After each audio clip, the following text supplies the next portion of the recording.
As I got older, I started to realize how important freedom is to me. We live in a world where we're constantly at the mercy of others' expectations. We're underneath a system that is designed to make you question every single life decision, and we're surrounded by circumstances that look seemingly out of our control. Sonic, though, he never really seemed to be bothered by any of this. As long as I've been a Sonic fan, I never really stopped to process this part of his character. A person who, by all accounts, is the embodiment of pure freedom. And it hit me recently when I was frustrated with work and life and all of these rules. I thought, man, this is exactly why I've always connected with Sonic. He reminds me that no matter what is happening around me, there's always a way to carve out my own path in life. Sonic's life philosophy is simple but powerful. Move fast, follow your instincts, and don't let anyone box you in. He doesn't really overthink things. He just reacts, adapts, and keeps moving forward. And it's not a reckless philosophy either. It's a kind of calculated freedom. He knows when to take risks, when to help others, and when to fight back. But the most important thing is that he's always true to himself. That's why he's relatable.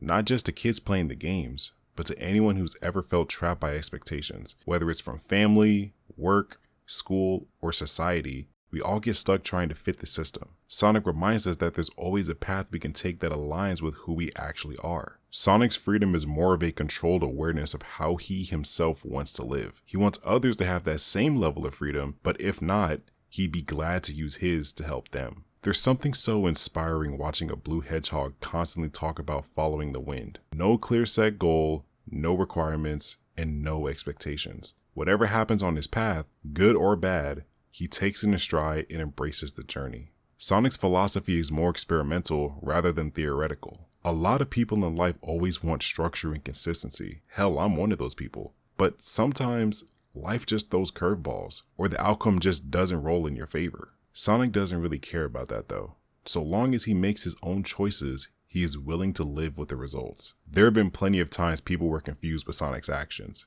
He doesn't really explain them well. Shit, sometimes he barely explains them at all. But the best thing about the guy is that his freedom spirit forces him to trust himself. That makes Sonic so endearing to me. And also, it's what makes him so relatable.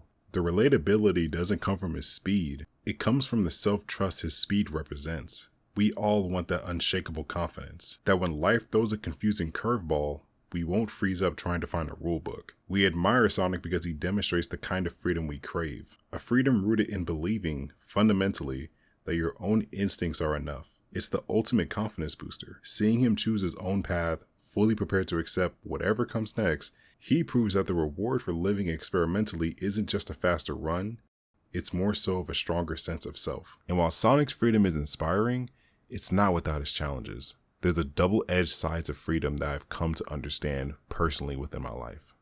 Watching Sonic live so freely made me reflect on my own relationship with freedom and the ways I sometimes mishandle it. Throughout my life, I've learned that too much freedom without proper guidance or without believing in myself can lead to self-destruction.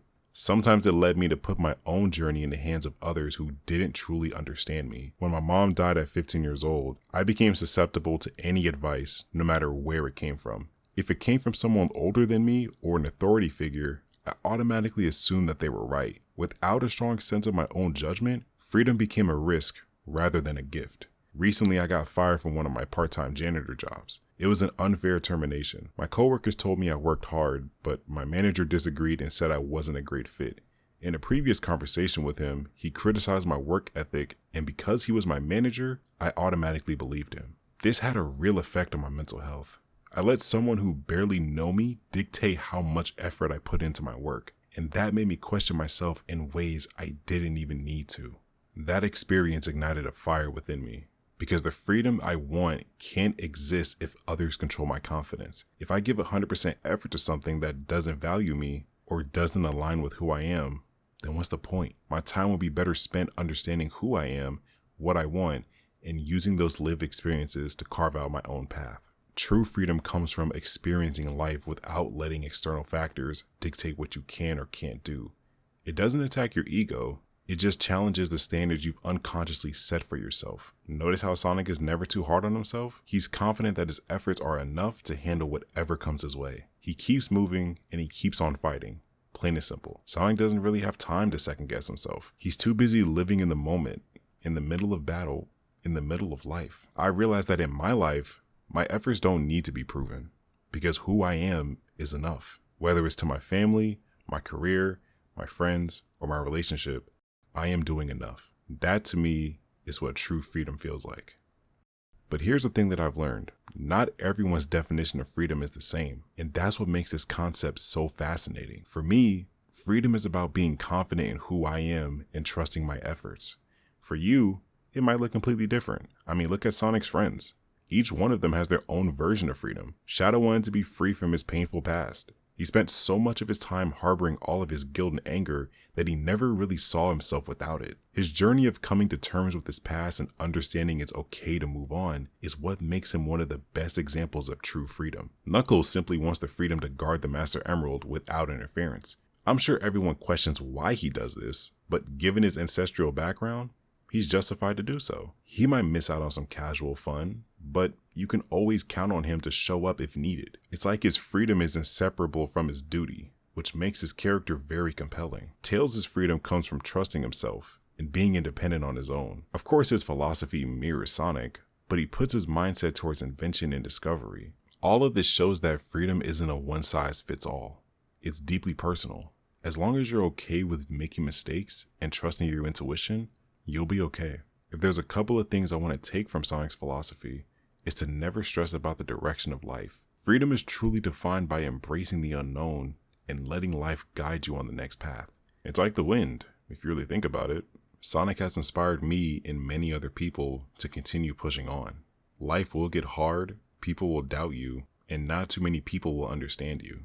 But if you try your best to forge your own path underneath the harsh conditions that we're living through, in my opinion, I think you'll be okay. Just like how I think I'll be okay. Honestly, after writing this whole thing out and thinking about everything, my own life, the stuff that I regret, my respect for Sonic's whole philosophy is just through the roof. It's way more than just this surface level, go fast and have fun thing. It's this deep, almost spiritual commitment to self-governance. It's about making a continuous, active choice to live life 100% on your own terms and nobody else's. I just love the dude because he's this vibrant, pure reminder that freedom isn't some finish line you cross. It's not a destination. It's actually the speed at which you trust yourself to handle whatever the fuck life throws at you next. He proves every single time that the only standards you actually have to meet are the ones you set for yourself. And that to me is the real takeaway from all this. True freedom may not carry many existential lessons, but the one lesson we could take from Sonic here is to keep moving forward and never look back. Hopefully this video made your day somewhat better.